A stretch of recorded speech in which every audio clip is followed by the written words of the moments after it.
Hi, everybody. Today is Tuesday, May 27th, 2025, and our friends Scott Ritter and Professor Marandi are back with us. Welcome back. Thanks for having me. Thank you. Scott, let's get started with you. Donald Trump yesterday posted on his social truth talking about Vladimir Putin, and he said that he's absolutely crazy and he feels that Vladimir Putin wants to capture all of Ukraine.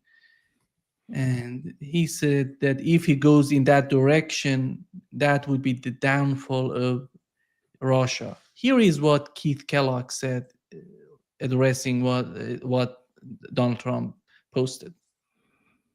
This reason you have to continually apply some type of pressure to the Russians to get them to the table and make a determination on where they want to be.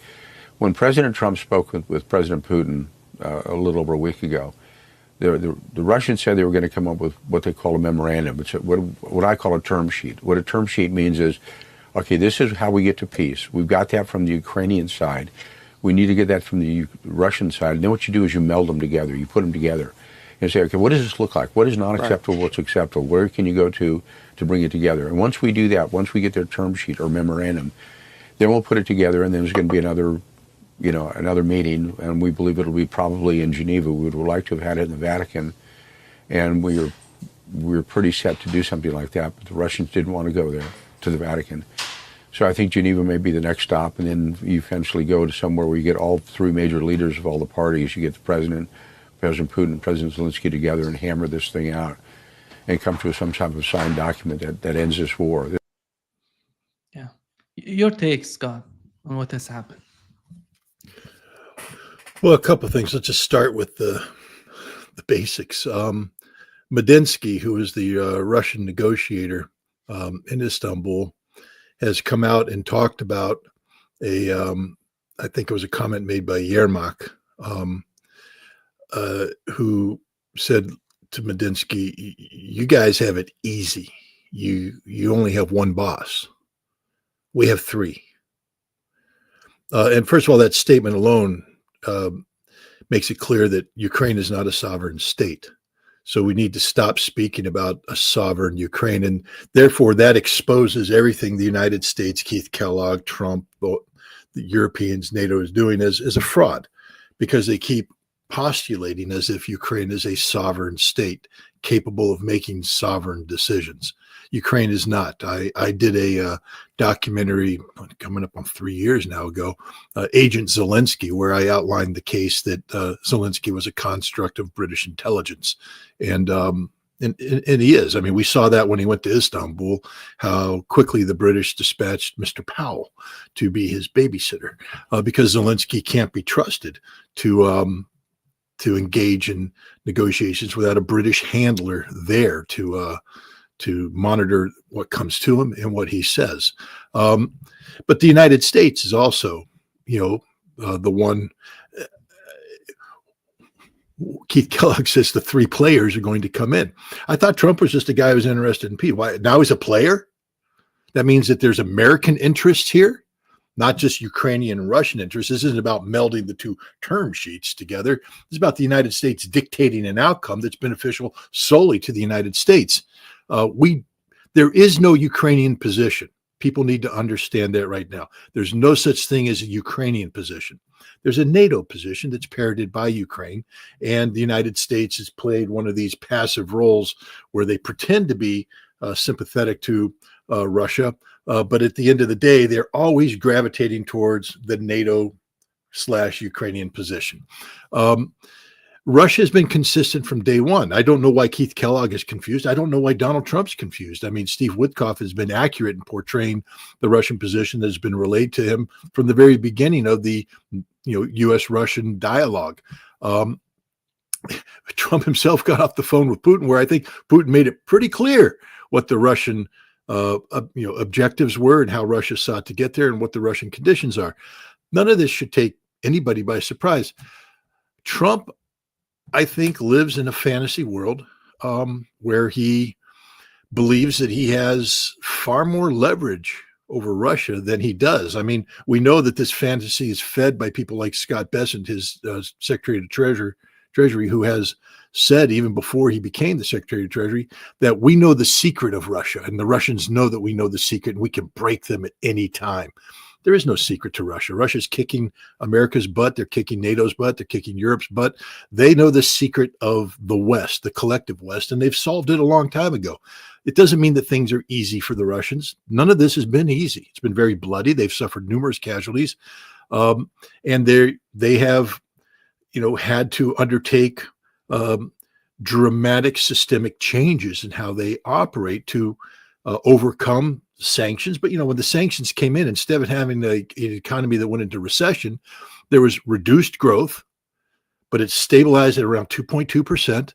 Today it's up to 4.8 and growing. How do you do that? How do you strangle the Russian economy and have it grow? Meanwhile, the countries doing the strangling are seeing their Germany's economy is on the verge of collapse. There was just a report today about how bad things are going for the Germans. None of the European economies are doing well. And every time they sanction Russia, it gets worse. This is why Vladimir Putin, who's normally very diplomatic in his use of language, said in a contest of idiots, the European Union comes in second. They're not even good enough to come in first. That's how bad they are. And it's true. Trump, I'm confused sometimes by him because, he has to be better briefed. To give you an example of the stupidity of Donald Trump, and I'm trying to be nice here. I apologize for using that term because I don't want you to get in trouble with your YouTube community.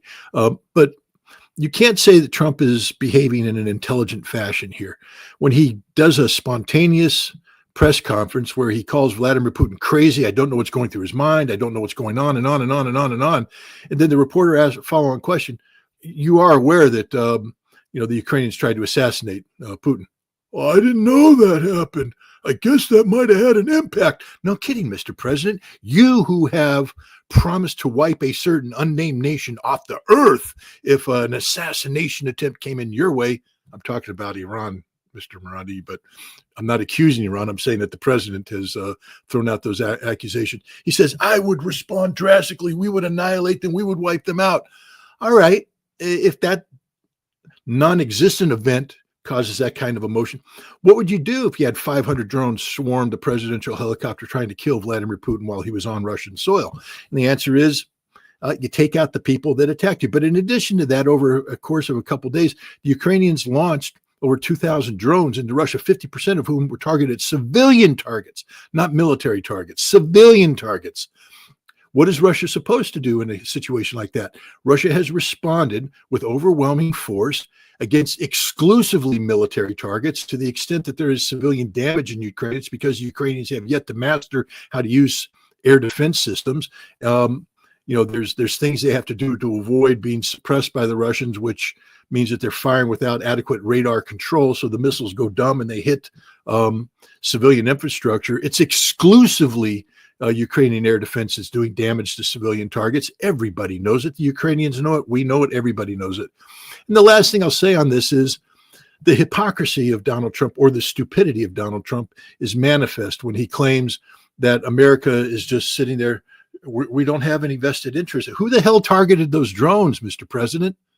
Who targeted those drones? Why are you flying U.S. Navy intelligence collection platforms off the Russian coast in the Black Sea? Why, if you're this neutral player? Why are American aircraft flying into Poland loaded with military equipment? Because you're not an innocent observer. You're an active participant disguised. You are a wolf in sheep's clothing. And that's the role the United States is playing. Either the president is truly one of the dumbest men in the world, or he's one of the most disingenuous men in the world, or he's both. Professor Marandi, your take on the situation in Ukraine? I think the Trump interview was very important, and for the reasons that Scott mentioned. But also, I think it reflects on Trump in general, and that he is either not being briefed on key issues, or that they're hiding important truths from Trump so that they can manage him and push him in a particular direction, or that he is not interested in being briefed, or a combination of both. I'm sure the first part is true. I'm sure that he is being misled. In fact, the point that Scott made about an assassination back when he was the candidate, and where they claimed that Iran was trying to assassinate him, it was clear that the assassination was the two assassinations that we know of were being carried out by Trump's opponents inside the United States. But they were able to manipulate him, or he was just so immoral that he, for whatever reason, was trying to pin the blame on Iran. But the problem that this creates is that it makes Trump completely unreliable. This notion of strategic uncertainty that Trump speaks about, that's not how the rest of the world sees it, or at least that's not how Iranians see it. They just see this as chaos. They see it as untrustworthiness. One day Trump will say one thing, he'll threaten Iran. The next day he'll say that I want to be great friends, and my only problem is that we don't want them to have a nuclear weapon. Then the next day they move the goalposts and say that they can't have enrichment, which is a sovereign right of Iran. What's happened, what Iranians are witnessing, and it's very interesting, by the way.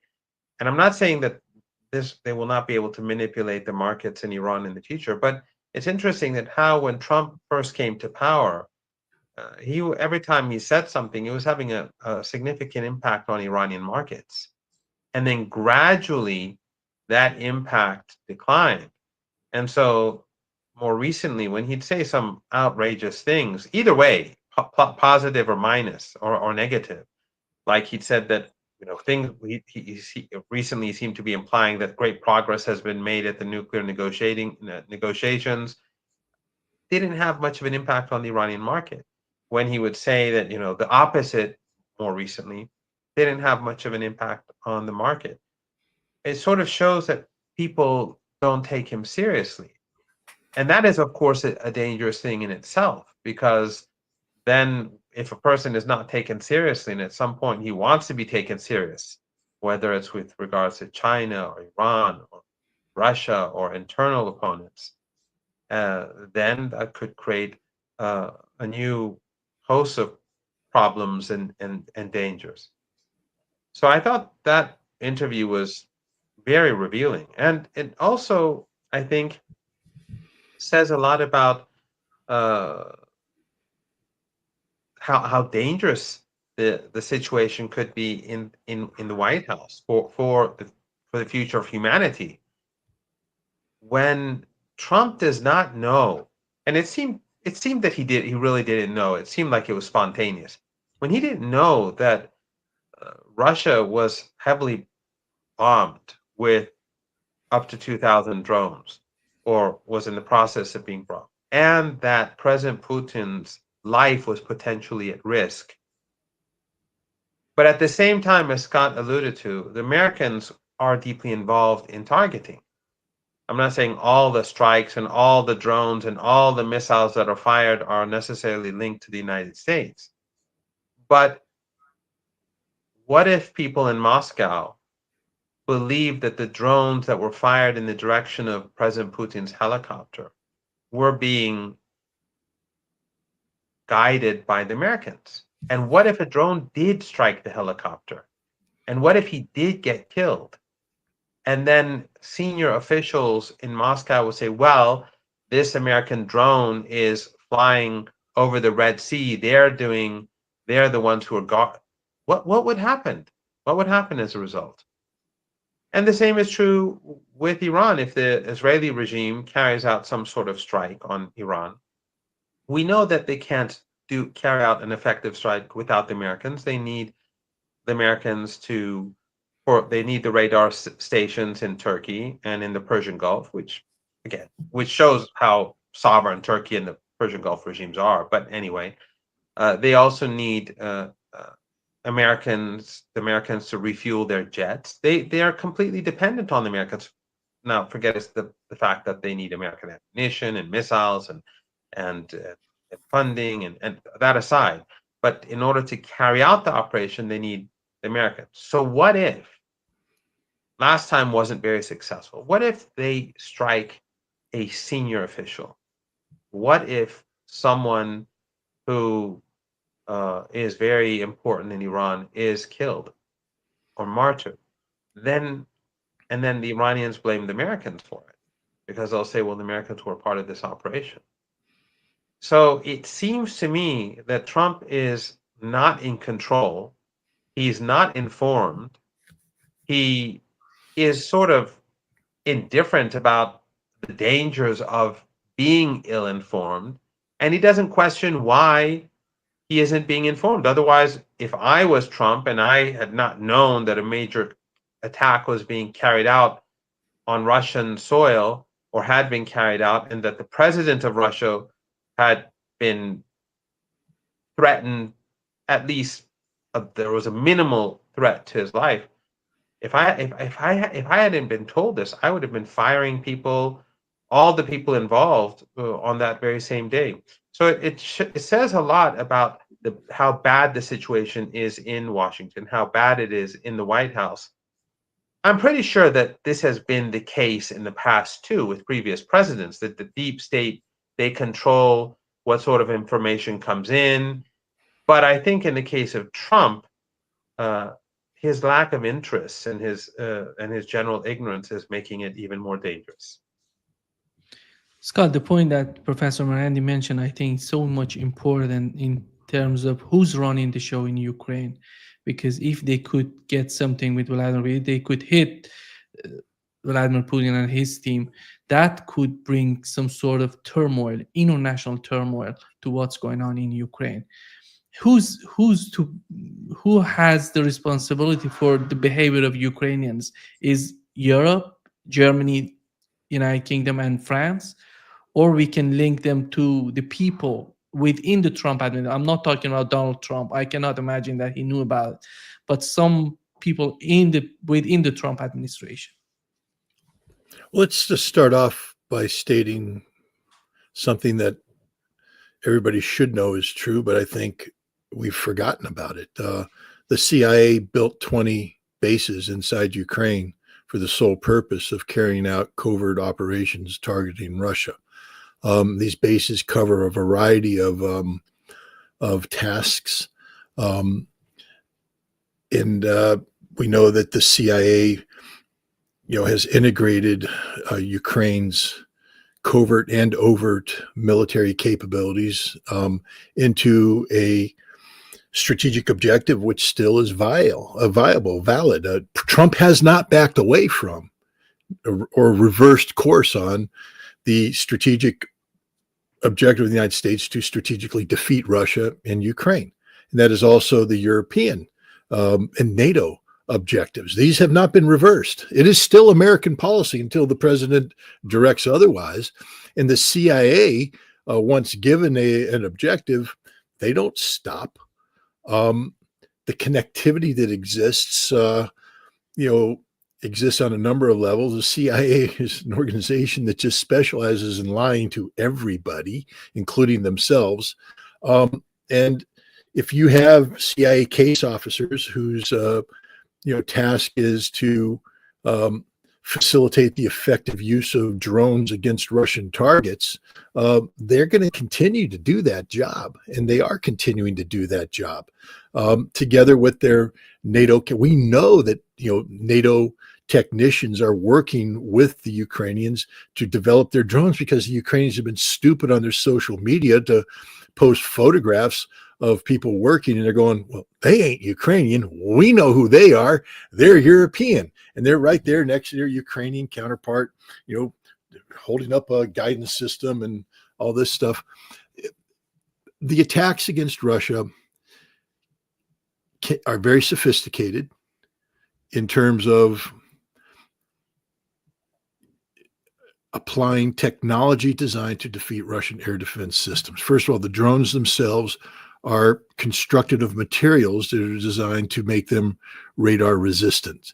They fly at speeds that are designed to, I'm not going to bore people, but radars have certain sweep. They're looking for things moving at certain paces. And if you have a system that's doesn't reflect and is flying at a given speed, you can make it look like a flock of birds. For instance, if it's flying at the speed of a flock of birds as opposed to faster, the radar systems are tuned to do things.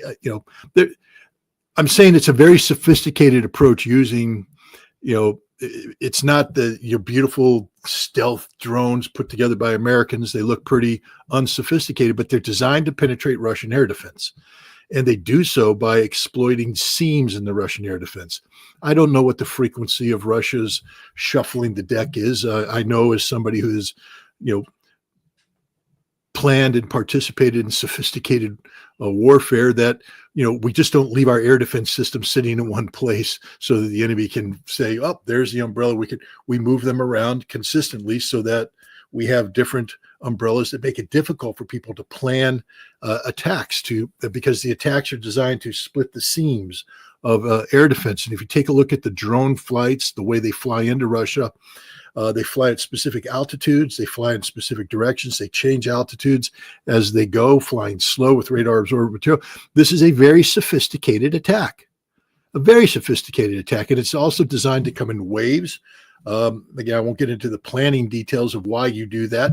The Iranians know because they hit the Israelis with waves, so they understand the benefit of saturation and then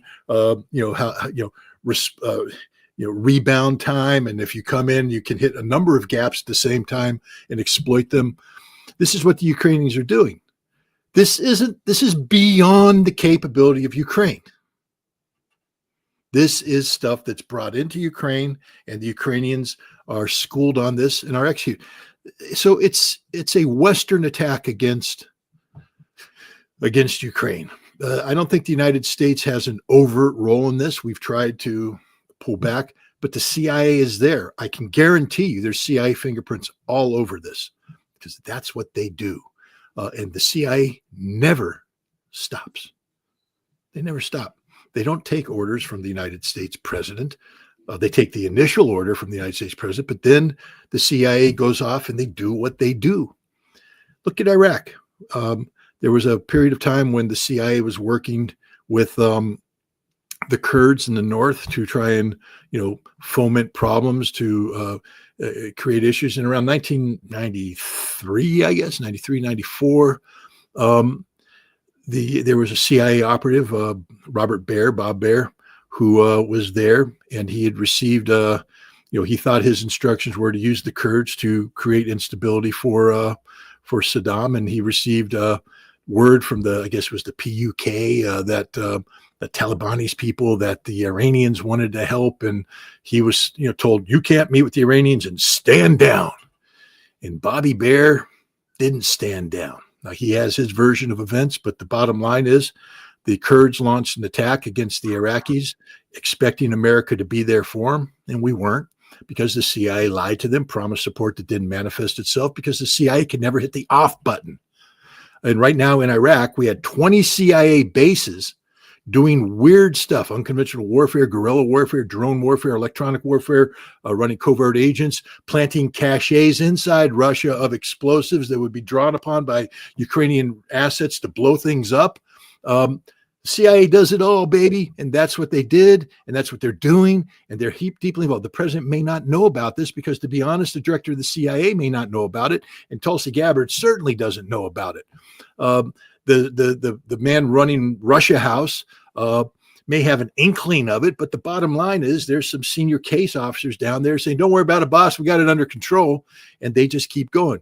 Look, the CIA trains its case officers to lie to the polygraph. Their own polygraph, the one that's supposed to check whether or not they're alcoholics, wife beaters, traitors, and all this. The polygrapher knows. They're like, you ready? And they do the polygraph, and they select, because they're all liars, because they're all drunks. They all cheat on their expense reports. They're not good people. We call these case officers American heroes. No, they're not. They're criminals and they're thugs who are running covert operations without the consent of their government. And in this case, these are covert operations which put the life of the Russian president at risk. Now, I don't know how Russia operates, but I can guarantee you this. A foreign power kills the American president, and we are in an existential phase of our interaction with the world. There's a reason why we have nuclear weapons. And one of the reasons is you don't get to kill our president. No one. I'm not making a threat against any nation. I'm just stating a statement of fact. You kill the American president, your nation ceases to exist. In fact, many nations will cease to exist because we will make assumptions that all of our potential enemies are involved. We assume that if you're killing our president, you're trying to decapitate the leadership to destroy the country. Well, gosh, if we feel that way, how do you think the Russians feel? How do you think the Iranians feel? I think Professor Marandi is a lot less aggressive than I am, but I think he was saying the same thing, that if you attack Iran and kill a senior Iranian leader, the Iranians have a right to assume that that wasn't an accident and that there's intent behind that action. The intent is not necessarily to allow Iran to thrive as a nation state, but the opposite. And Iran will respond accordingly, as they should, as any nation should, if another nation carries out, decapitation of the senior executive. But no, the United States is involved in everything that's happening in Ukraine because, as I said early on, Medinsky, Yermak told this to Medinsky. There's three bosses. Ukraine's not a sovereign state. These actions by Ukraine against Russia are not the actions of Ukrainian sovereignty. They're the actions of Ukraine being a proxy of its true masters who reside in Brussels, in the Washington, D.C., in the various capital cities, especially London. London is extremely influential on what the Ukrainians are doing. Professor Marandi, what Scott mentioned is about the role of CIA and the security of that region. We know that Iran, together with UAE and North Korea and Russia, will attend a high-level security and intelligence briefing in Moscow, which will be attended by Putin's top secret aide. What is the main concern of these countries coming together to talk about their security? I don't know the details about this, and I've just read this online, so we'll have to wait and see. But one thing that I'd like to add to what Scott was saying, and maybe that would be indirectly related to the question, is that the Iranians know how the Americans work very well. In some ways, I can argue probably better than any other country in the world. And the reason is that the Americans had two long-standing occupations, and they still do to a degree in Iraq, that are on both sides of Iran. The Americans occupied Afghanistan for 2 decades, and Iraq, of course, in a way, still continues. And so, ever since the Americans entered this country, the Iranians began to counter the Americans in their own way. The Taliban, without Iran, would not have been able to expel the Americans. Iran has deep differences with the Taliban. They're very hostile towards women. They don't let them go to school. There are many differences that Iran has with them. But for the Iranians, they're still indigenous. And the American threat was always paramount. So Iran knew how embassies worked, and to be very blunt, the Americans were very corrupt.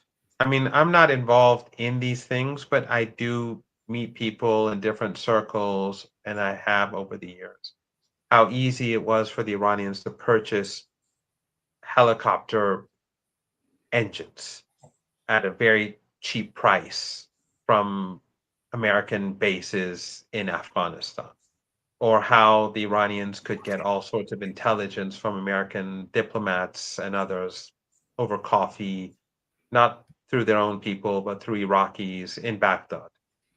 So you had this huge American presence, the CIA, the military, the diplomats.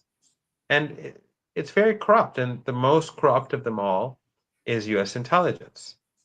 And this is extremely dangerous under normal circumstances for any government. And to a degree, I have to point out that intelligence agencies are the most difficult to manage by any country, because in order to protect the country's intelligence, they are in small cells. They are separated from one another. Inside intelligence agencies, the different groups don't know much about one another. Because if someone, let's say, if some American CIA agent defected to Iran or to Russia or to China or to India or to anyone else, then they would be able to expose all sorts of information about different parts of their organization, and that would be catastrophic. So what intelligence agencies do is they try to compartmentalize the different parts. They try to keep the different people and different groups separate from one another. So if something does happen, or if someone is arrested or captured, or if someone defects, the damage done to that agency is minimal. But that makes it difficult to control what goes on in an agency, because even the person who's the head of the agency doesn't necessarily know what's going on beneath him. So that is an issue that all major intelligence agencies have, and a problem. So there's always this possibility that people go rogue, and we've had that in Iran before, by the way, where agents have gone rogue. But in this case, you have the CIA, which is very corrupt. I mean, Iranian intelligence agencies, I think, I would argue, are pretty clean. But the CIA, because of its very long history and its global interference and the sheer amount of money that goes into the agency, and of course, how it made money through the drug trade, whether in Vietnam or in Latin America or in Afghanistan, very corrupt. Now you have a president, any US president has to control the CIA. I think it's impossible to control it because of the nature of the CIA.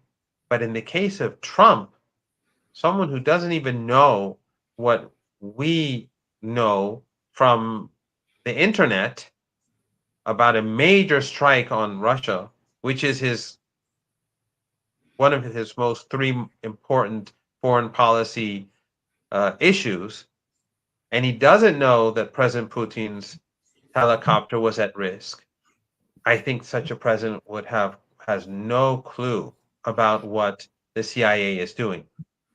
And so I would imagine that in any engagement between Iran, Russia, and others, North Koreans, the Chinese, anyone, the Emirates, I don't know exactly why the Emirates would be in such a meeting with the North Koreans and Iranians. I have no idea, and I don't know. That's why I'm curious to know if this is really true or not.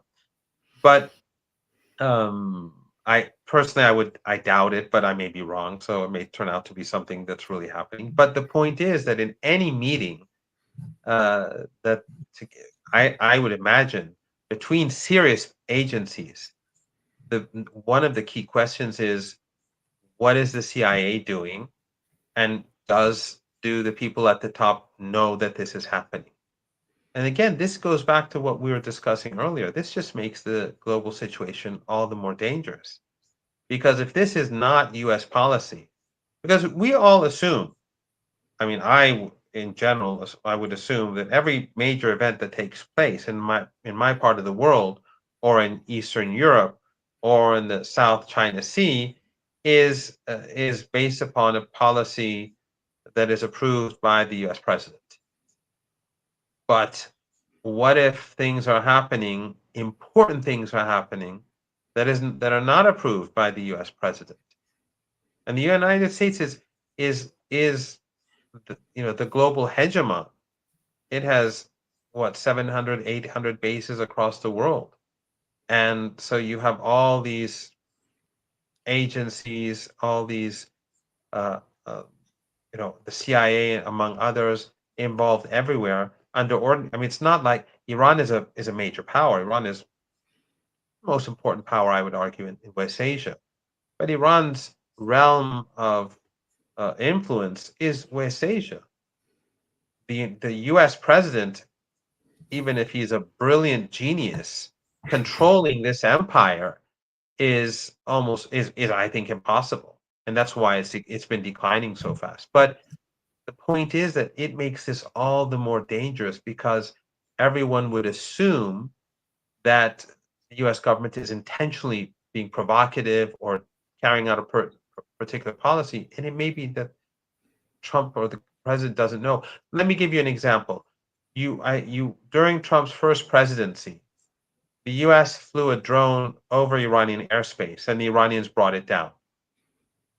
Back then, it was my assumption that Trump knew about this, that they were intentionally being provocative. They had a policy to do this, to probe Iranian air defenses. Now, when I think about it, I don't know. Maybe he had no idea that this was being done. Maybe the head of CENTCOM was doing it without authorization. Maybe someone, in the CIA was pushing for this sort of operation. The Iranians, of course, reacted because it flew over their airspace. They brought it down. And so if it could have led to a war. But we don't know. Did Trump know what was happening, or was this just the system doing what it does? So the CIA is, I believe, the most dangerous organization on this planet, which could lead to the world to a third world war, simply because it is answerable to no one, and its funding is endless. Can I just add just two things to illustrate this? The CIA worked with Israel to develop a computer virus known as Stuxnet.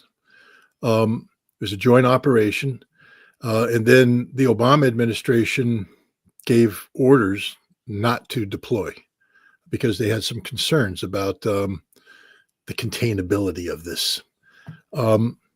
And yet it was deployed. Now it was interesting because when it first came out, and it impacts Siemens. I forget the term, but the sort of the controllers. And in the United States and around the world, people started detecting this anomaly. And there was a meeting in the White House Situation Room where the Homeland Security chief was saying, we're under attack. And he's described the Stuxnet. He says, America's under attack. And Biden and Obama couldn't say anything because they knew that this was their attack against Iran that went wild. But the CIA knew about it because the CIA, even though Obama said don't do it, maintained the connectivity and helped facilitate this attack. This is an attack that it was very dangerous and very disruptive globally. Shows the irresponsibility of the CIA, because even when the president is briefed and says, that's a little too risky, we don't want to do this, we don't want it, we thought it could be contained, but it got out. It didn't. And then I'll give you another example from my own background. I went to the Philippines in 1986. I think the fall of Marcos, about that time. And I took in a Marine Corps platoon to reinforce the garrison because there was concerns about the new People's Army making a move. And one of the things that I have to do is, when the decision was made to let the Marines go on liberty, because the first half of the deployment, they weren't allowed off the post, but the Navy continued to do it. So the Marines were going to revolt. So we had to let them off the post because the Philippines, of course, is, adult playland for the idiot Marines. But now the question is, they're going to go out there, they're going to get drunk, they're going to, frequent houses of ill repute, and Marines can get in trouble. So my job was to go out to the Philippine constabulary and ensure that if one of my Marines got in trouble, I got a 24-hour head start to get them all out of the Philippines before they put what's called a legal hold on them. So I went into a negotiation with this guy to say, we need this to happen. And he said, okay, because apparently he's done this before. He said, go speak to a captain, and he gave me the name of an Air Force OSI, Office of Special Investigations officer.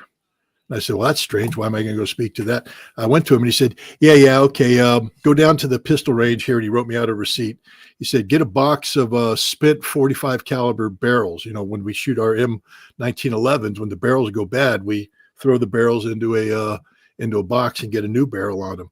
And there's a box of old barrels. And he said, yeah, take that and go deliver it to the head of the Philippine Constabulary, and you'll be good. The deal will be made. And I said, well, this is a very strange thing to do. He said, no, it's okay. It's okay. And so I did it. But then I started asking questions because I'm like, why am I giving this guy spent barrels? Well, the answer is this is an old CIA-backed program of political assassinations. The spent barrel is put into the weapon used to kill somebody, to murder somebody, and then you just change the barrel out, and then the rifle on the barrel won't match the slug taken out of the head. That spent barrel is disposed of and never seen again. So each barrel, I must have given the guy 55 barrels. That's 55 dead people. And it's a CIA program that began in 1969, 1970 to help the Filipinos suppress the New People's Army. I, being the naive lieutenant that I was, reported up the chain of command. And what I was told is, don't talk about it anymore, but it's going to go away. What I had done is stumbled upon a program of political assassination supported by the CIA that was supposed to have come to an end in the mid-1970s. During the Church Commission and all this kind of stuff, and supposedly the orders went out, but things remain on automatic. That's the problem with intelligence and nefarious deeds that are operating underneath the shadows. When you try to get rid of them, you don't know the scope and scale of them, and you don't know how to turn them off, and they just keep going and they keep going and they keep going. And I mean, that's just the reality. It's a mess today. Our intelligence community is an absolute mess. It's so corrupt that we don't get good intelligence anymore. I'll just tell you right, we don't get any good intelligence about Russia anymore.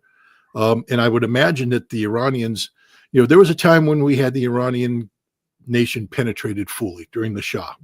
But the revolution made it difficult. And it's become even more difficult because the Iranians have been very effective over the years in knowing patterns. The CIA is not very good about developing new patterns of behavior. And once you figure out a known pattern of behavior, certain things come obvious. For instance, I think the Iranians found out about the use of a Munich dead letter drop or something like that, where Iranian stay-behind agents would send letters to Munich, to a post office box in Munich, and that was their covert communications with the CIA. It ran the Iranian desk in Munich, and apparently the Steve Ritter, I think his name was, who screwed up Iraq. He screwed up Iran too, but he sent out the order once, I need extra reporting from Iran. And they're like, well, boss, the way we do it right now is every now and then on infrequent basis, they send a letter and no, insist that they, and next thing you know, all these letters are going to Munich, and the Iranians go, I wonder why that is. And they reverse engineered each letter. And next thing you know, what was left of the CIA's network in Iran wasn't alive anymore, or wasn't in existence anymore. The CIA is not very good. They're really not very good at what they do. Every once in a while, they come up with a gem, a little thing. But as a systemic approach to intelligence collection, the CIA is easily manipulated. They've been run out of China. They've been run out of Russia. They've been run out of Iran. Those are our three top targets, that and North Korea. And if we don't know what the hell's going on, then we start making stuff up. And that's the other danger, is you get analysts who, again, I can understand we can't operate in Iran. But my God, if I were the director of the CIA, I would recruit so many people just to attend conferences and go and meet Iranians. Not necessarily, I wouldn't give them any tasking. I'd just say, meet people, talk to people, come back and let me talk to you. Let me get a feel for Iran. Let me get an idea of what's going on in Iran. So that when I read something, I can go, well, that doesn't sort of make any sense because I've been told this, that, and the other thing. And now this is happening. It's a red flag. But we have people who are so stupid that they hallucinate what's happening in Iran without any real. You try and get a person to talk to you about the Guardian Council, the Assembly of Experts, the Expediency Discernment Committee, talk about the Supreme National Security Council. I mean, all these bodies there, all they say is that, it's a dictatorial regime run by the supreme leader that responds to his everything, and the president has no power or influence. And I'm like, I understand it's a theocracy, and I understand on questions of Islam, the supreme leader is supreme. But Iran's a little bit more complicated than that, guys. I think there's a constitution that they actually care about. And I think that if you study all these things, you'll find out that Iran is the role of the Majlis, the parliament. You can't dismiss it. It's real. They have influence. They don't direct things, but when was the last time? And you're smiling, so either I'm getting this very wrong or I'm on to something. No. But the point is, we don't understand Iran. We don't understand how it works, and we don't want to understand because we like to live in our ignorance, because our ignorance empowers the corrupt intelligence community. The same thing with China. The Chinese ran us out a long time ago. We have no idea how China works. With Russia, I can sit down with the CIA's top Russia person today, and I can guarantee you within 30 minutes, I will expose the fact that they have no clue how Russia works, that they operate in very simplistic, Putin directs, Putin does this. They don't talk about the fact that he has to meet with committees, he meets with groups, organizations, that a lot of the policy is from the bottom up, that Putin is a manager, not a director. This is the reality. We just don't understand the world we live in. And if we don't understand, how can we talk about a solution with the Iranian nuclear program? The Iranians today, maybe I'm getting ahead of your question, Nima, but the Iranians today are saying, we think there could be a deal, but it has to respect our sovereign right of enrichment. Now, if you had smart people in the United States, we'd go, guys, the door is open for a deal here. Let's get the deal. If we want to stop this nuclear weapon possibility, right here, this is what we can work with. But instead, you have idiots go, the Iranians are weak. They're caving in. We can go for absolute zero, no enrichment. That's our position. And the president's going, yeah, no enrichment, zero. But where's the smart person going, boss, that ain't never going to happen. That is not going to happen. You will never get the Iranians to go to zero, because this is not just their sovereign thing. This is this is their intellectual legacy. They've put their national reputation on the line here. The fact that the Iranians are willing to, and I don't know, the foreign minister is saying that it's very complicated discussions. So the implication there is there's some weird stuff being put on the table that all parties are looking at, but they're very complicated. I saw one, they talked about American inspectors in Iran. I'm like, that would be weird. That would be different. But who knows what they're talking about? I don't know. But the fact is, I will tell you this. If Iran is willing to consider American inspectors inside Iran to verify whatever agreement they come up with, that means Iran is committed to the path of peace, because that is such a huge departure from what their approach had been in the past. For American inspectors weren't allowed on the IAEA teams that went in under the safeguards agreement, because Iran doesn't trust the American inspectors. And then I'll leave it at this. We come back to what Professor Marandi said earlier. Every time Donald Trump opens his mouth about Russia, he undermines the Iranian negotiations. Because let's hypothetically say that the Iranians were willing to consider the possibility of American inspectors in Iran monitoring this deal. That's going to be based upon an agreement that has four corners that are to be respected, and it's supposed to be sustainable. That means it should be captured in a treaty form.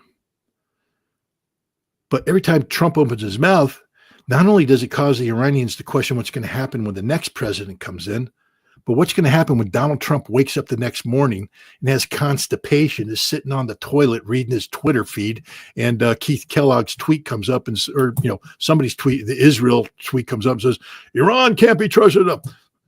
No, I know we agreed on this, but no. Now we have to go this way. And the Iranians are like, but we just spent weeks, if not months, hammering out a deal. And now you, because you were constipated and read a bad tweet, decided you didn't want to do it. And I don't mean to be crude here, but this is literally how this presidency works. This is not about policy that is discussed and worked its way up. This is about a narcissist who makes a unilateral decision, demands that people act on it, people work very hard to get it done, and then he decides on a whim he didn't want to do that. How can you negotiate with that? And that's a fair question. How can you negotiate with someone like that? And the answer is you can't. Professor Marandi, many people in the West don't know what is the involvement of Iranian nuclear program in various branches of the government, of the society in Iran, in terms of healthcare, agriculture, industry, and you name it. Can you provide us with some sort of information on how deeply the Iranian nuclear program is important for Iran in various types of various branches of science, together with the way that they're helping the society? Well, I think it's important to first keep in mind that initially Iran had the Tehran experimental reactor function with very highly enriched uranium, weapons grade uranium, and this was during the Shah's time. So the enriched uranium back then was weapons grade, whereas after the revolution, when Iran has been producing its own enriched uranium, it has never enriched uranium to that degree of purity. The Iranians have enriched uranium at 3 levels, and then I'll respond to your question later. One is at a bit above 3%, which is for civilian nuclear reactors. Why is Iran enriching uranium? Does it want to enrich uranium at these levels? Because Iran is a sanctioned country.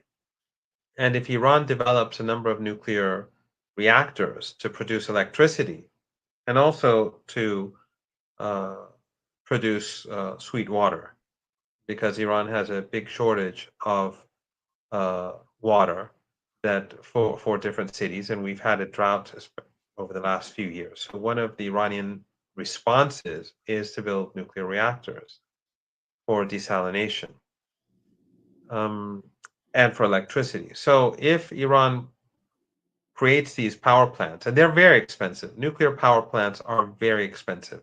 The electricity is cheap, but building the reactor is expensive.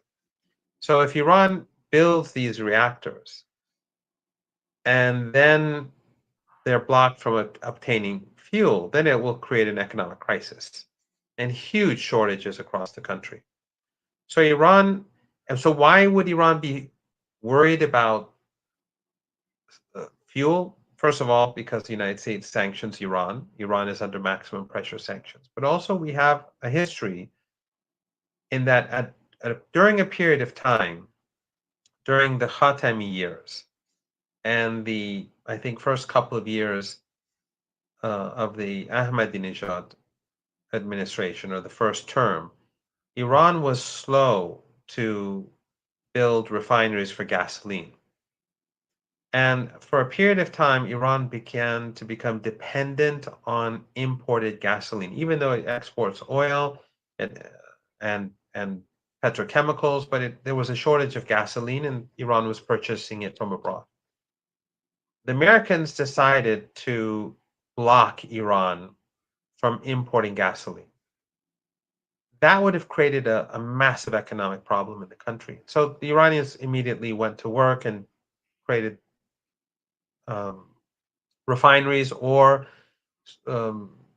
used parts of their petrochemical plants to make gasoline in the short term in order to prevent the country from being at risk.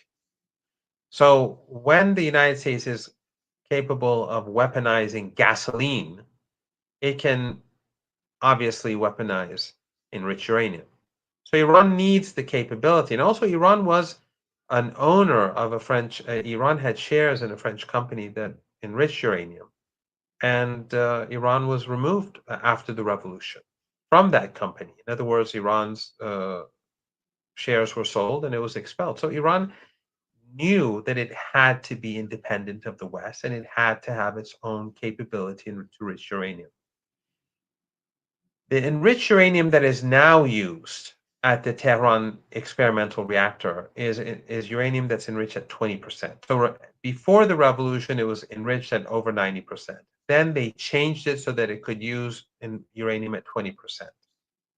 The Americans also blocked Iran from importing fuel rods for the experimental reactor.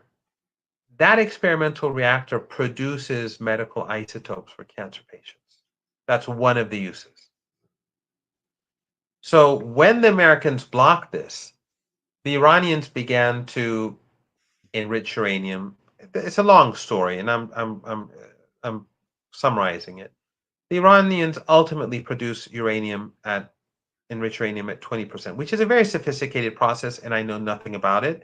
But enriching it's from going from 3.6% to 20% is a very complicated process, and the Americans didn't think that the Iranians could do it, and they did it. And then the Americans murdered the scientist who was behind the project. So, and the Israelis, because all the assassinations were basically joint projects. The Israelis, they need the Americans for everything. But in any case, they enrich uranium at 20%. Now, we know that Iran enriches uranium at 60%, whereas it doesn't really need it. But that is basically for leverage. And I said this publicly when the negotiations were taking place in Vienna, that the Americans are imposing maximum pressure sanctions on Iran. So Iran went and produced uranium at a higher degree to put pressure on the Americans to come to the negotiating table to have a deal. And that shows that the Iranians, during President Raisi's period, were serious about having a deal. They were enriching that uranium so that they can come to the negotiating table with the Americans and say, okay, back off, stop strangling ordinary people, and this is one thing that we can give up. But in any case, the nuclear program is used for agriculture, it's used for industry, it's used for cancer patients, it's used for medicine, it's used for electricity, it's used for, as I said, desalination. It has many uses. And one of the important uses is that if Iran produces more plants to produce electricity, then they can export more oil because Iran's oil consumption is through the roof. Gasoline, and this is a big issue in Iran right now. Gasoline in Iran is, I think, roughly 1 cent a liter. 1 cent a liter, 4 cents a gallon. That's I'm sure that to your viewers sounds like paradise. But imagine the amount of money the government has to put into this. In other countries, they make money off of the gasoline through taxes. In Iran, they're paying for people to go on vacation. They're paying for people to go and buy to the local grocery to buy bread or whatever it is that we do on a daily basis. And it also, when it's so cheap, it encourages people to just waste gasoline, to do unnecessary things with their cars, and it also does not create an incentive for the automobile industry to clean up. But in any case, the nuclear program, all of this aside, it is sovereignty. It is sovereignty. It is a part Iran's right within the framework of the NPT to have a peaceful nuclear program and to enrich uranium. And that's why the Iranians will not give it up, because the revolution in Iran was very much about sovereignty, dignity, honor, which is something that's specifically powerful in Shia culture because of the grandson of the Prophet and Karbala. And so, dignity, honor, independence, these are very powerful themes. Social justice, these are very powerful themes in Iran. Actually, here in Venezuela, I'm here for the elections. When I speak to Venezuelans and the debates over social justice, they're very fascinated because they never knew that, like, in Iran, these themes, the theme of social justice, how powerful it is, and they see how strong the similarities are between their culture, or their political culture, and what we have in Iran in certain ways. But this is not something that the Iranians can give up. And if, as Scott pointed out, the Americans really understood Iran, they would know that this is not the way forward. It's a waste of time, and it's also dangerous. So the Americans, I remember in the previous Trump presidency, he put pressure on President Erdogan to to release a preacher, a pastor. And I didn't think that Turkey would do that. And all he did was just put on some sanctions, or the threat of sanctions, and Erdogan kneeled. That would be impossible in Iran. That would be absolutely impossible for such a thing to happen. If they wanted a solution, the Americans with Iran, they'd have to go about and do it in a different way, a much more complicated way, and give concessions to Iran, make sure they would have to make it very clear to everyone that Iran was not weak, or that Iran was not giving concessions. But since they don't have those experts, as Scott says, they just deal it with, okay, we threaten countries, just like the language that Trump used with regards to Putin. You don't talk that way to a world leader. And even Trump's opponents, who would use every opportunity to humiliate him, the liberals, the CNN, the people at the New York Times, the Washington Post, they would ridicule him on anything that he says, any stupid statement that he says. But when he makes a dangerous statement like this, which is stupid, no one protests, because that is okay. That is okay. And that shows the degree of ignorance in the United States about the consequences of this sort of behavior. This exceptionalist culture that exists, I think, more in Washington than in other parts of the United States. I think many Americans are seeing that the United States is not that exceptional. We see the student protests. We see how people are turning against the Israeli regime. They see the immorality of U.S. policies. Young people, many people, older people, they see through the facade. But among elites, this exceptionalism makes them pursue policies in a particular way. So insulting President Putin like this, or anyone else, the Iranian leader, or President Xi, or any other leader, is acceptable. And that is very dangerous. And that is partially because of that exceptionalism, and partially because of the ignorance that exists in Washington about the abroad. The intelligence agencies aren't just there to take the secrets of other countries. They're there to tell them, look, this is how these societies work. This is what the reality is outside of those embassy walls, where the diplomats are sitting there among themselves day and night, and very rarely do they go out. And if they do, they're usually meeting diplomats who themselves are behind their own embassy walls. These are the people who are supposed to know what's going on, and they don't. And then what does the United States rely on? They rely, when it comes to Iran, Chinese, the Russians, they rely on these Iranians who will say what needs to be said in order to get their money. They know what the narrative is, so they'll repeat that narrative. And then the Americans, the CIA, and other agencies fund those Iranians. And then those Iranians go and fund congressmen, congresswomen, senators to come to their programs to say what needs to be said. So the Americans are paying their own politicians to say things like to speak out against Iran, Russians, Chinese, others, and then they believe their own propaganda. They're paying for the propaganda. There's this story. There's a person called Mullah Nasruddin in Iranian culture, right? So Mullah Nasruddin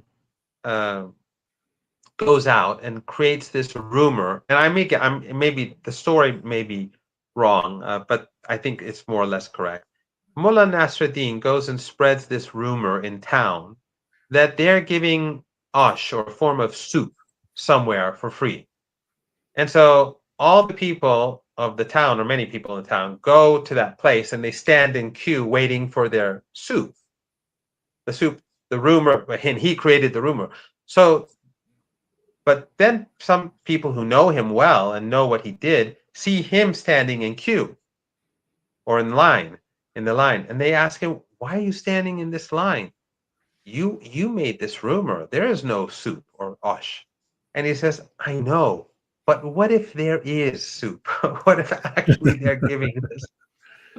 So the Americans, they repeat these lies so much that they come to believe it. And if any, I don't watch satellite. I don't watch television very often. I haven't for 20, 30 years. But I usually, what I watch is I watch it online if someone sends me a clip or something. But from what I've seen in hotels, on CNN or the BBC, these are people. I mean, it's pretty similar to what I think the CIA is like. They are people. You see, like these panel discussions on Iran. They're all the same people. One says, let's bomb them. The other one says, let's sanction them. The other one says, they're evil, but we have to talk to them. It's basically an echo chamber. And that is, I think, how the elites in Washington, whether it's the CIA, whether it's the State Department, whether it's the media, that is how they function. And that's how they see the world beyond. And I think that the way in which, again, Trump spoke about Putin, President Putin, and how there was no negative consequences for that sort of language and behavior, I think that itself is pretty revealing. Scott, I want to change the direction of the talk to what's going on in the Middle East, in Gaza. Here is what we learned from the conservative leader Kemi Badenoch in the United Kingdom, the way that she's picturing the conflict in the Middle East between Israel and Gaza and the Palestinians. Support the current Israeli action, and that actually you think that Mr. Netanyahu's language on this is justified? I'm not here to police the language of the Prime Minister I'm not of asking Israel. you to police it. I'm asking what he has said. He sees people need to know where you stand. Yeah, but I've been very clear where I stand. Hamas is a terrorist group. They are not our friends. I'm talking about what Trevor, you think about the Israelis' Yes, but it's all related. Who funds Hamas? Iran, an enemy of this country. An enemy of this country. Israel is fighting a proxy war on behalf of the UK, just like Ukraine is on behalf of the Western Europe against Russia. We have to get serious. We have to get serious. There was a terrorist plot in London against the Israeli embassy. We saw 2 Jewish members of the Israeli embassy in DC killed. Whose side are we on? We need to make sure that the hostages are returned. No one wants to see a war in Gaza. Palestinians are suffering. Netanyahu is complaining that he thinks our leaders are carrying out the wrong action. He has every right to say that. What I want to see is Keir Starmer making sure that he is on the right side of British national interest. That cannot be on the side of Hamas. Yeah. Scott, the way that she's picturing that is a proxy war on behalf of the United Kingdom. What do you make of it? You mean that Israel's waging a proxy war on behalf of the United Kingdom against terrorism? She literally said that they're fighting a proxy war on behalf of the United Kingdom.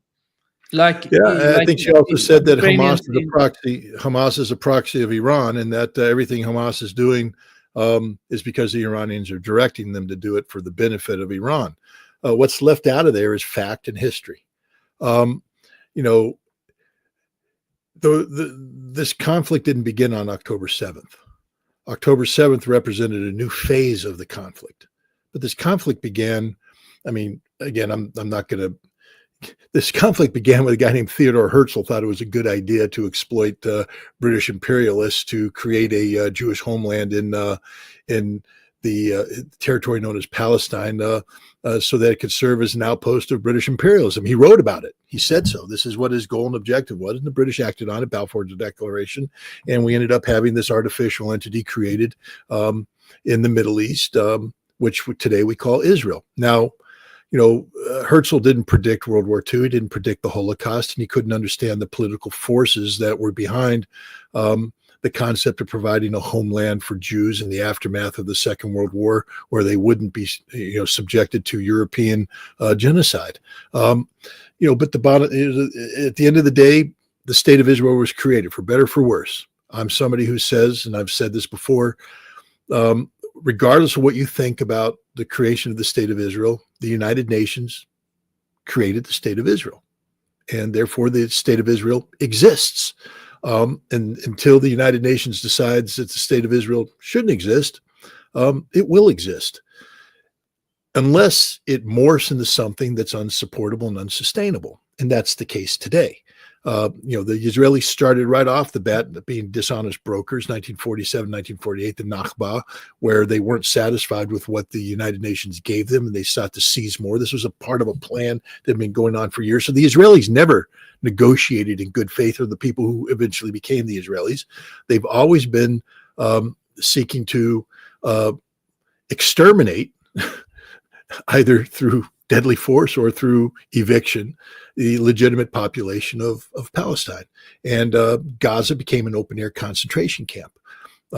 And the West Bank became a zone of occupation, especially after the Six-Day War, 1967, where the Israelis occupied it. And then since that time, the Israelis have been doing their best to strangle those Palestinians into non-existence while containing, constraining, and killing the people of Gaza. So, this lady doesn't exist in reality. She doesn't understand the reality of what's going on. When you have a government, look, I've always spoken out in defense of Yitzhak Rabin, not because his policies were perfect, far from it. And I've been somebody who has been educated. Look, I don't claim to know everything about anything, and I'm always willing to be educated about complex issues, especially the issue of Israel's policies toward the Palestinians.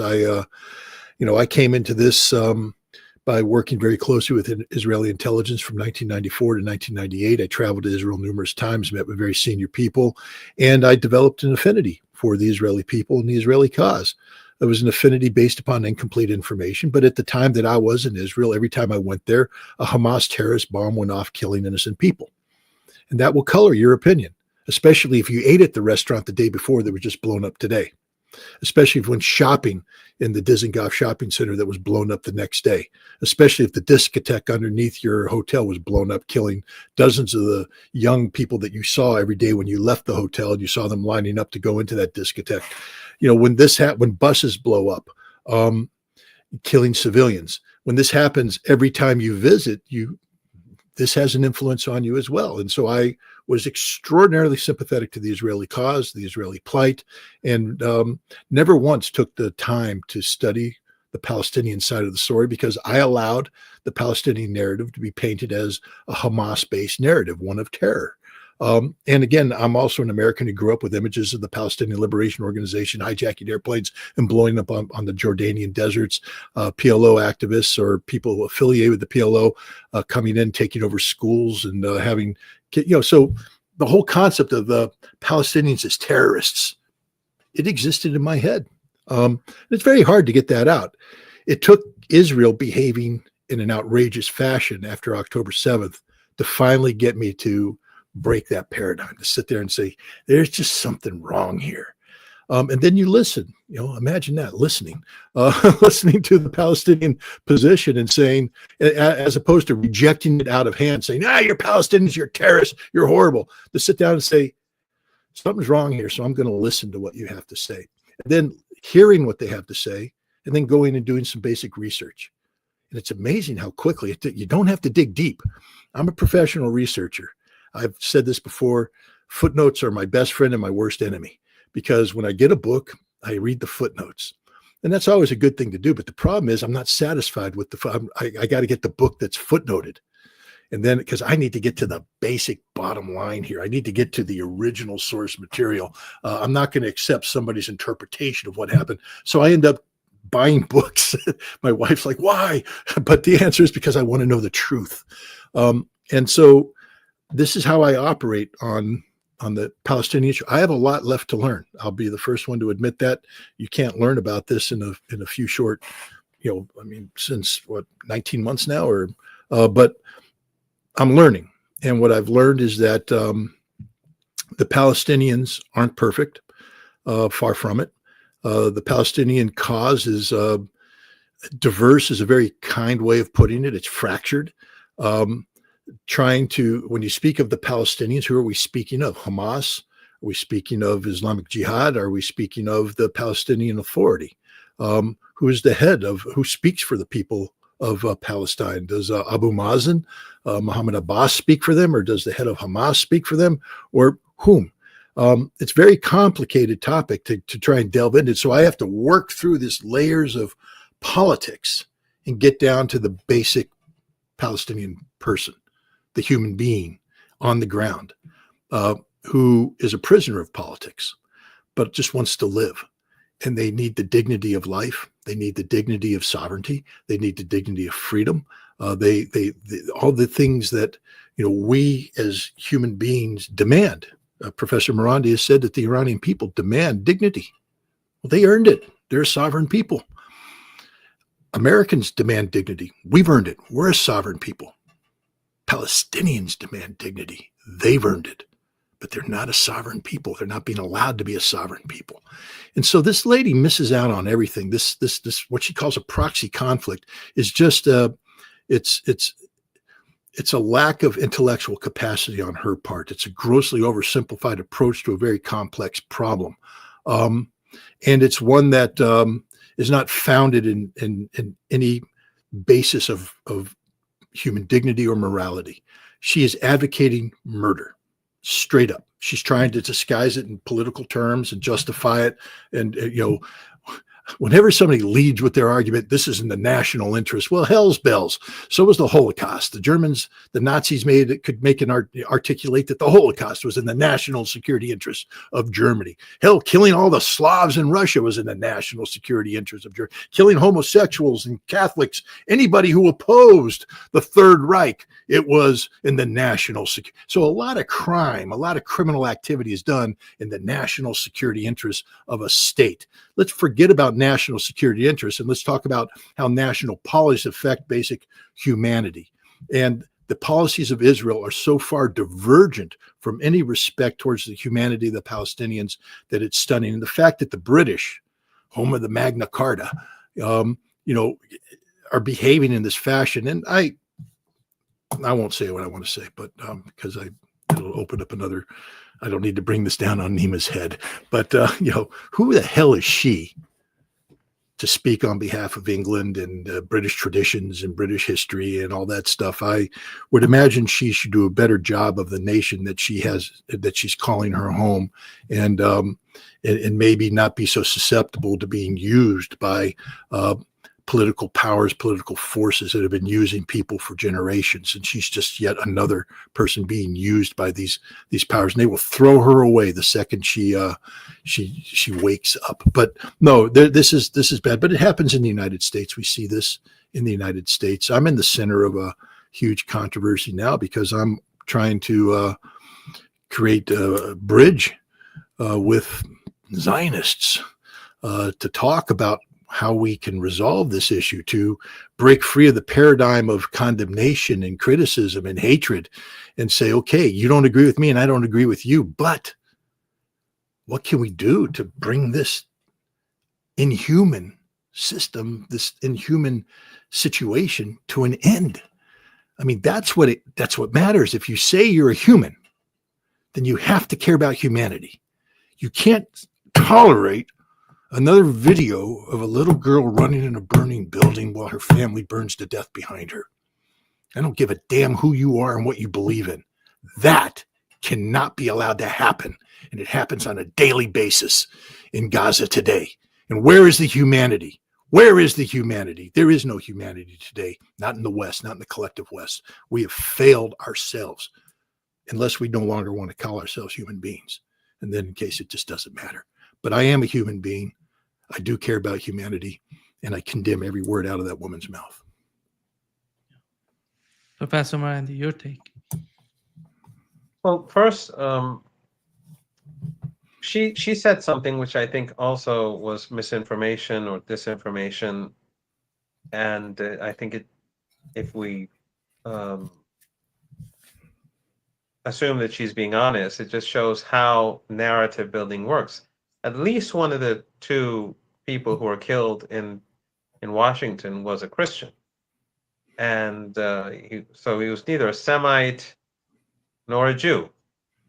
Of course, most Jews or at least the European Jews in Palestine are not Semites, but the Palestinians are Semites. But that aside, it just shows that either she's being dishonest or she's twisting the truth in order to promote a particular narrative, or it also shows how these senior officials, they are surrounded by people who feed them with these narratives. But the most disturbing part of all, of course, was when she spoke about proxy wars.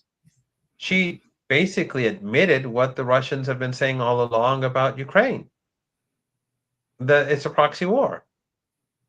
And and it's very disappointing, by the way, and particularly disappointing when a woman of color speaks this way about Palestine and all that. But I think we all saw that. I'm just stating the obvious. But so she's saying the truth out loud. But when it comes to Palestine, it's particularly sickening because the images that Scott is speaking about are still fresh in our minds. And it's not the first time, of course, it's happened many times. Many of these airstrikes where you see these cars burning up in flames or buildings, the people are burnt alive inside. But for her to speak like this about the Palestinian people and to, people who their resistance began before the revolution in Iran. The resistance began before Hamas existed. The revolution in Iran strengthened the resistance in Palestine, and it didn't just support Hamas, it supported all of the groups, secular and religious. But the plight of the Palestinian people began before the revolution, it began before Hamas, it began before Islamic Jihad, it began before Hezbollah. She's talking total nonsense. Either she doesn't know this, which is damning in its own way, or she does, and it's also damning. But what I think is most important is that what Scott said about his own personal trajectory reminds me of what I've read about the Vietnam War. And that is that early on when the war began, when the Americans took over from the French and they became the dominant force there, overwhelmingly, Americans supported the war effort. They saw this as the right thing to do. And people like, for example, we know about Muhammad Ali and his story. He was hated. He later on became a hero among Americans, black and white.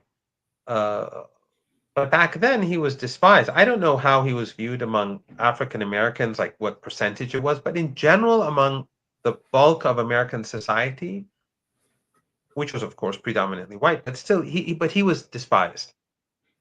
As the war moved forward and more body bags came in, because back then it was a conscript army, so everyone had to go. It's not like now where you just a certain class of people go and ordinary Americans are not threatened by death and destruction in these overseas occupations. Back then, everyone had to go. So increasingly, people were getting curious because you had body bags coming in, and people started reading. People started doing research. They started learning about Ho Chi Minh and the history of Vietnam, and that's where the anti-war movement grew. And by the time the war came to an end, I'm not saying the majority of Americans were anti-war. I don't know the exact numbers right now because ultimately, Nixon won the election. But the anti-war movement was becoming so powerful that the elites could no longer ignore it. It was becoming a danger to the United States. And if the war continued, probably it would have had huge consequences for the political establishment, far greater than what we saw. catastrophic mistake for the Zionist regime, for this ethno-supremacist colonial regime, is that they let this genocide go on. Netanyahu, I believe this from the beginning, his number one motive has always been Netanyahu. What motivates him is his own selfish interest, his own political survival. I don't think that he cares about Israel, about the regime nearly as much as he cares about himself, because what he did is not in the interest of this sinister regime. He could have ended this genocide after 2 months. Most people, I think, across the world would have believed the lies about rape and the beheadings, October the 7th and that narrative. And they would have believed sort of the story that it all began on October the 7th, what Scott was talking. But the longer this lasted, the more we saw these images online, the more people began to ask questions. And so people came out of their ignorance.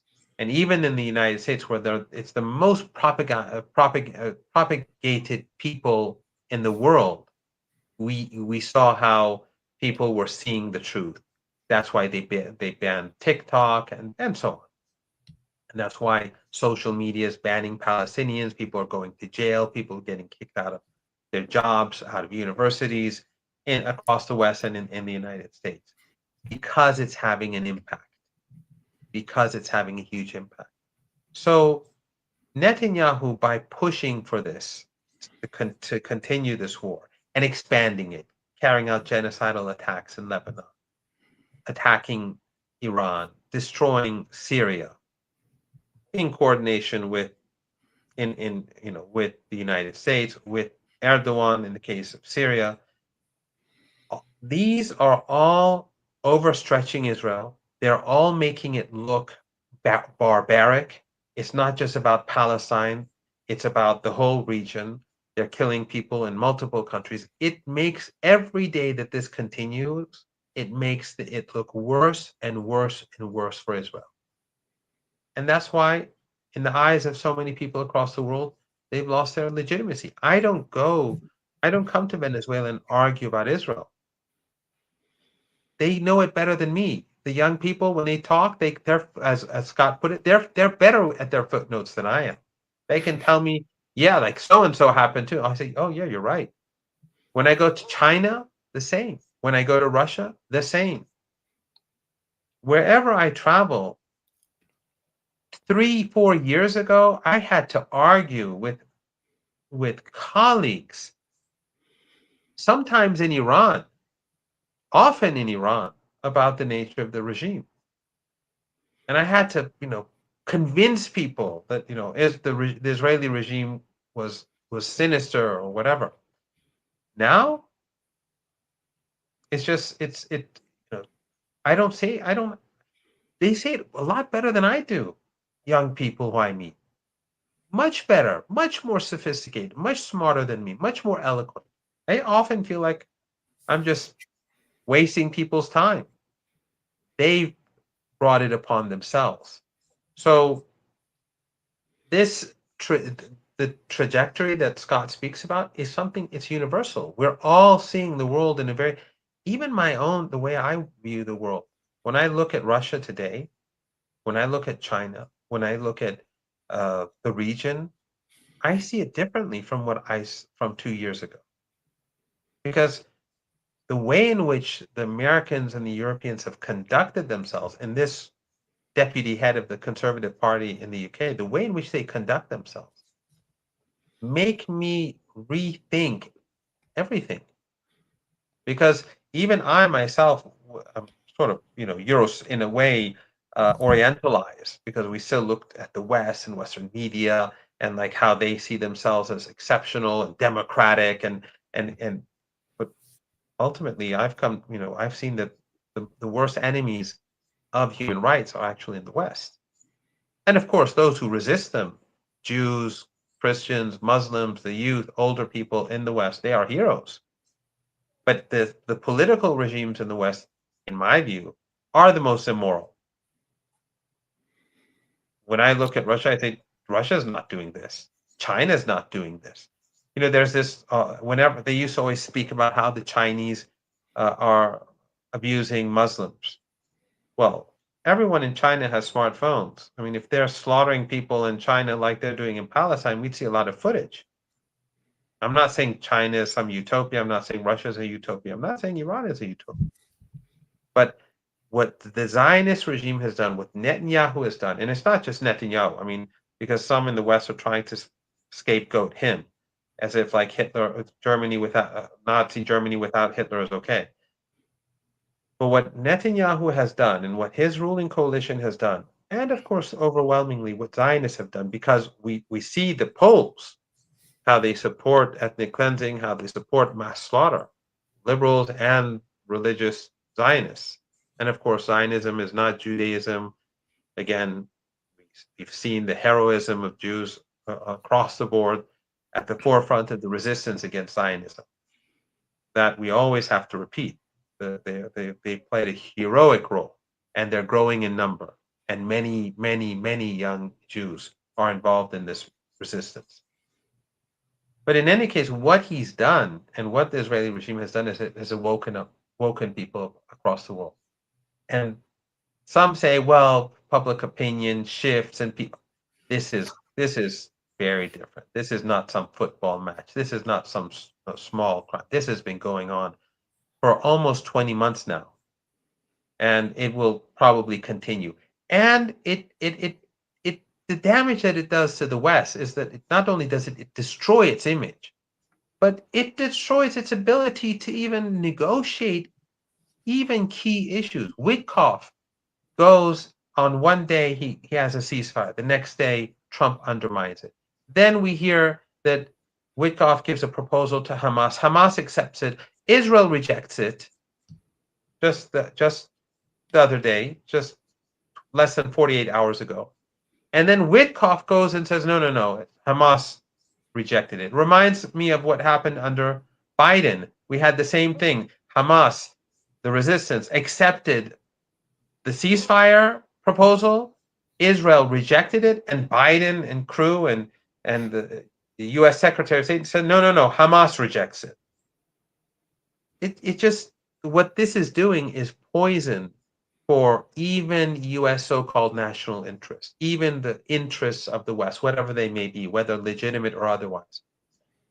So I think that each day that, and I hope it ends now, I don't, but each day that this genocide goes by, the Israeli regime is growing weaker and weaker.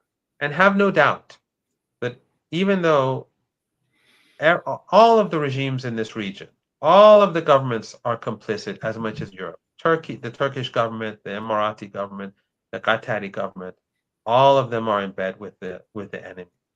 And only the most racist or sectarian people close their eyes to this reality. But have no doubt that Iran will continue to support the Palestinians.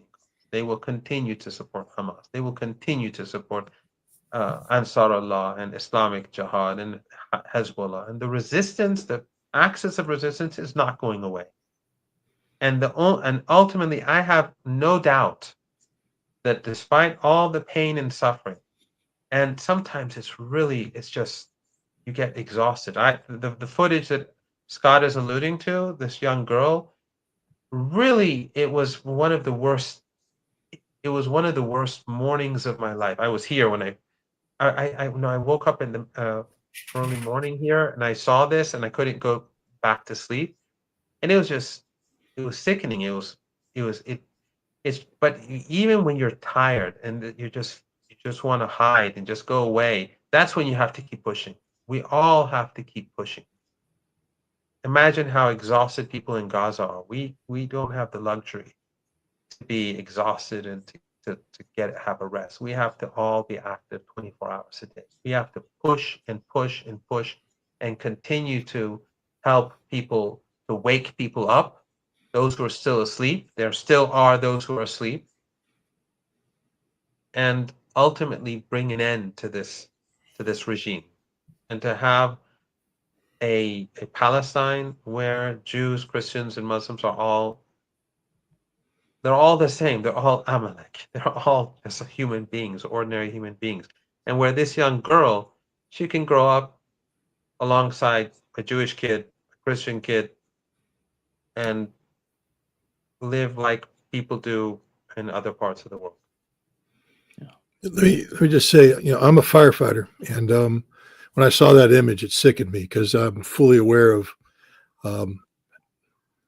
radiant heat and how hot that could be. And I just assumed she died, but then I found out that she actually was rescued and she lived. And but then the price she paid in terms of her family members who are, I guess her father survived and he's badly injured, but everybody else is dead. She would be a better person than me if she could grow up and live in peace and harmony with a Jewish child her age. This sort of thing is conducive to teaching hate. And just to talk about the Vietnam War, just a personal experience real quick. My father was deployed to Vietnam for a year in 1965, 1966, part of 10th Fighter Commando, the Jungle Gym program. And he was a believer, true believer in the Vietnam War. Thought America was doing the right thing. Thought we were there for the benefit of the South Vietnamese people. And I grew up at that time, and I watched their trajectory. I remember when my uncle volunteered and deployed to Vietnam in 1970, and he ended up invading Cambodia. And I remember the confusion that caused amongst my parents. And for the first time hearing debate at the dinner table about, remember my dad's active duty Air Force at this time, and hearing debate at the dinner table, what are we doing? What is, what's going on? Why are we doing this? And then in 1974, 75, my father was involved in the Vietnamization program, that is going to Vietnam and doing the transition. And he came back and he said, it's all a lie. Everything we're doing is a lie. Everything I did was a lie. And that was there. And this was devastating for him, an active duty officer, to come to the realization that everything he did in Vietnam was a lie, that it wasn't a just cause from the start. And then I'll just say one thing about war is an extension of politics by other means. And this is a very controversial statement I'm going to make, but it builds upon what you said. I don't think it's an accident that Israel has committed suicide in terms of public opinion around the world. Hamas, Sinwar, knew Israelis better than Israelis knew them themselves, having been a prisoner of Israel. He studied them. He wrote about them. And Hamas knew darn well, based upon their own experience, how Israel behaves when hostages are taken. They understood the mowing the grass, the Daiwa doctrine of collective punishment. I think one of the strategic geniuses of Hamas on October 7th was to create a situation where the Israelis committed suicide. But in order to commit suicide, they had to commit the most horrific crimes. That what Hamas did is empower Israel to be Israel in a manner that the world could not ignore, because that's the only way you break the grip that Israel has on American public opinion, on European public opinion, on global public opinion. People need to remember that prior to October 7th, Israel was in the midst of being rehabilitated under the Abrams Accords and under the Biden India, Middle East, European Economic Corridor that was going to normalize relations between Israel and their Gulf Arab states and absolutely be devastating to the prospects of statehood for Palestine. And today, all of that is gone. Israel is destroyed in terms of reputation. It's been rightly labeled as a genocidal state. Its military cannot be, under any serious discussion, described as the most moral military in the world. And what they are doing is committing genocide on a daily basis. And the world sees the truth about Israel. And this is the strategic victory of Hamas. I know people don't want to link the two, but I think Hamas knew exactly what it was doing and knew exactly what the price they were going to pay in doing. It's just, I've used this analogy in the past, and I think it's apt. For the Allies to go across the beach at Normandy and begin the liberation of Paris or of France, they would have to carry out a number of supporting military actions, strategic bombing, etc. And they briefed Charles de Gaulle, the head of the Free French forces, that to liberate Normandy, we will have to kill maybe 60, 80,000 French civilians, innocents. And de Gaulle signed off on it. Now, we ended up only killing 20 to 30,000, but that's a horrific number. And de Gaulle could never attend a a D-Day anniversary after that because of the sickening reality of what he had to sign off on in order to liberate France from Nazi occupation. I wish Sinwar was alive, and I wish I had the opportunity to interview him, because I would ask him this question about his strategic intent in carrying out October 7th the way he did. Humiliating Israel like Israel has never been humiliated before, taking hundreds of hostages, bringing them back to Gaza, compelling Israel to move into Gaza, knowing how Israel behaves. In my mind, this was a deliberate action on the part of Hamas to trigger events that would expose the evil nature of the Israeli regime to the world. And what we're seeing today, and the world turning their backs on Israel, recognizing Israel for what they are, this genocidal state ruled by maniacs, is a victory for Hamas. It's a moral victory for Hamas, but Hamas had to pay, and the Palestinian people had to pay a horrific cost to get them down this path. Thank you so much. Before, if you're going to go, though, I just want to bounce something off Professor Marandi, make a little news here, maybe. Because we started off saying we don't know what the heck's going on with this meeting in Russia. Yeah. You know, why would United Arab Emirates, North Korea, and Iran come together in Russia? So I want to put out a possibility and see what Professor Marandi thinks of it. In 2008, I traveled to Abu Dhabi, part of a NATO conference, but I had also went there for the purpose of talking to a very senior member of the Abu Dhabi royal family about Iran and Iran's nuclear program. Because at that time, Abu Dhabi was putting forward its own nuclear program. And Iran had made a suggestion about a nuclear fuel bank as a way of resolving this issue. And I broached it to him in person, and we had a very lengthy conversation about this. And he said he would think about it. But before I left the next day, they came back and he said, unfortunately, under no circumstances would we ever work with Iran on an issue of this nature. But I bring it up because I've heard whispers that Iran is once again talking about the possibility of a nuclear fuel bank. I also hear that the Trump administration has engaged the Russians about the denuclearization of North Korea. And so when I hear all this, I say, wait a minute, what if Russia is holding a meeting to bring the Iranians, the United Arab Emirates, and the North Koreans together to discuss the possibility of a nuclear fuel bank that would lend itself to an overall policy of nuclear nonproliferation? I just wanted to see what Dr. Marandi thought about that crazy idea.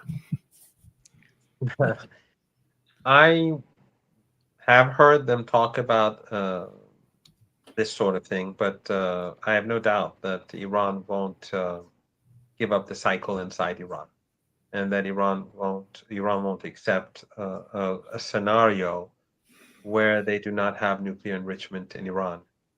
Maybe for, let's say, and I'm just speculating, just because you asked, but maybe for, let's say, mass production, and in order to fuel the nuclear power plants, such a thing could be done. But I think for the reasons which I explained early on, that Iran feels the need that it has to be independent or be able to remain independent in case the Americans try to strangle the country or to prevent it from obtaining its own fuel. I think because of that, Iran won't give up enrichment itself. Right. No, I agree with that. But one of the problems of the American formulation, Iran has developed very expansive enrichment capabilities that are well beyond its current need for nuclear power. But Iran has also said that they are resistant to being asked to reduce its enrichment capacity.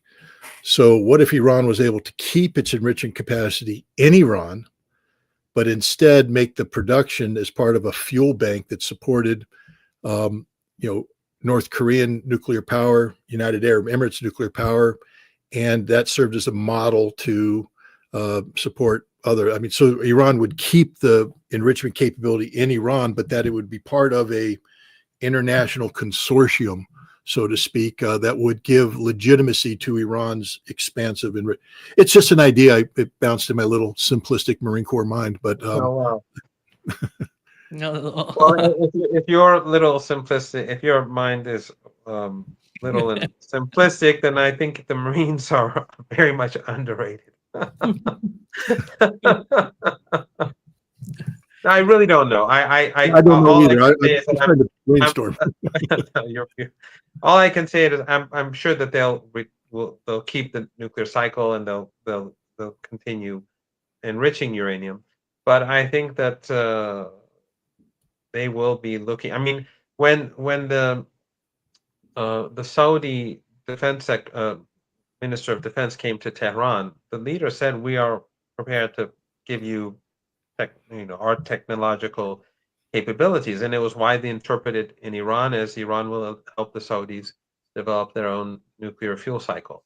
So I think that that is you could interpret that as being a part of the Iranian attempt, or to show neighbors and regional countries that it wants to be even more friendly, and it wants to bring them closer to Iran and separate them, divide them, distance them from the United States as much as possible. And this sort of idea is something that could possibly be developed in a way in which it would create greater convergence among countries in the region and beyond. But I don't know, how, if this is a real. I don't even know if this meeting is going to happen, or what it's about, or if it's about Iran or about nuclear energy. I have no idea. Yeah, I don't either. I'm just trying to figure out what possible to bring these four countries together. And anyway, thank you for. Thank you so much. Thank you. Idea. Thank you so much, Professor Marandi and Scott. Great pleasure as always. Thank you. Okay, thank you. Okay, thanks. Bye, Scott. Bye-bye.